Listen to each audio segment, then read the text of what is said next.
Mama Kwaba Mbradia, De3 3 Guo, my Kokoshe and Sama, De3 3 Guo on social media, na Yabosha Sante Kotoko for one performance. Our fans know when you Angel Hokra, which you was say, or Yaza and Sa, no, na one ma win to na win beat Dream Safety. Yankoshe is our king.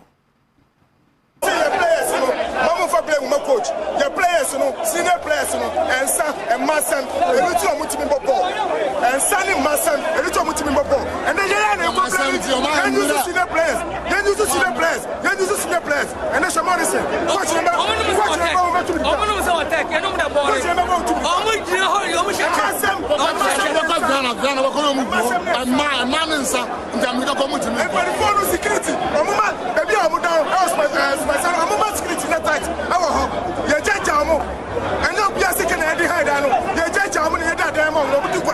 Oyaza Sante Kotoko fans when you anje one performance no ho kra ma men konkoshe wadwenchwe emfa dem nsemi ho Clement Entry Bosiako ose na mpo no pedo hu de oye team manager no ni duty enye den ose concert so no tumu da papa no concert kra no re ho no Clocks or say I love Ghana na ozi emojis laughing emojis neja atuho chuma za nanko free wo honom no oye nesro papa ma yankonko share feyase historical tree oye idea was chuma oye konfa noche kola tree no nyimpa fubi no wasare amache na we kokobu idua no eza to honom no oya za traditional council na police for worship the mini konfo no ma yanko share za okodo wo honom duane de no kre anope ye twafiri ho na ye tu ho na mo mebere na wo se ye kɔ eye nsu ase ne kɔbɔ otumfo ne chiame hene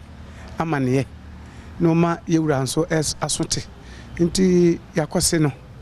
ti ye kɔ na kyese no so oni ho oten na chi kakra ti de gya nanan mo ho no se oba on bebo na mane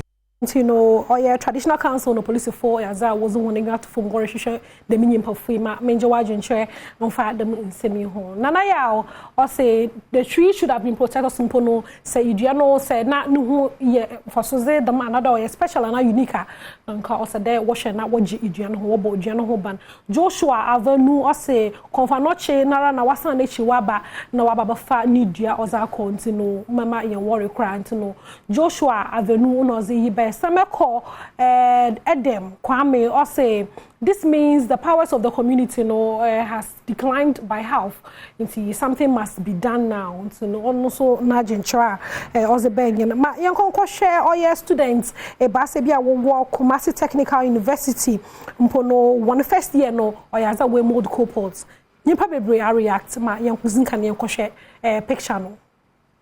Adesua from Yesebia, wom ewo first year ewo Kumasi Technical University, enya basobo e de fi wom mpanyemfo enchen, enam kopo tibia, wonuma nkasa etumi eyeye. Na sa adesua from yensen, mienu ena na eyemba, ya ba ko eka ho no na oye bema, na se wo kire dia, Gladys Kobina ya wono weka wom ho, ena na da sa ekuo no ano. Na enam se womokom ho bo mu a womu nyina afro pepem ye nti ena kopo dudui womutumi eye wieye abra womu eye wieye na sukuu ne mpanyefo ehunu ye no omani ache ho pa na odi nkuranhye ma womu se de beya wonto ba ha ewom na emom no ombeya foforo bi echense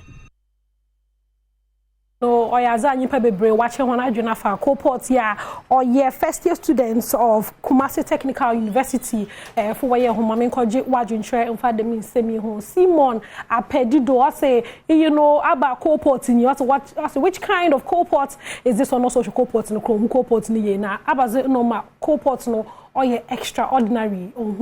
anything extra bia for cohort no ho Tahir Umar say a step in the right direction so no more congratulations kesa purpose kudos to them they would improve and upgrade into Yaza woboko huneni wobe improve no upgrade one as time goes on kwesi ni mako also this thing that those worlders be crowd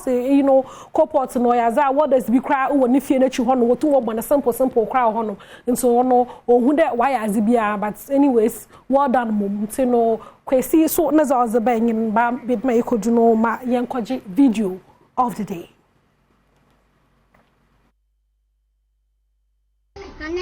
Another bright. Another bright. Another bright. Another bright.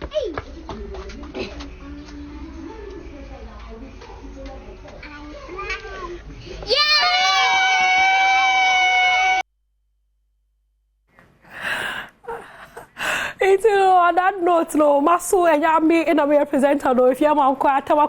or someone care no, Baba so do na Masardo.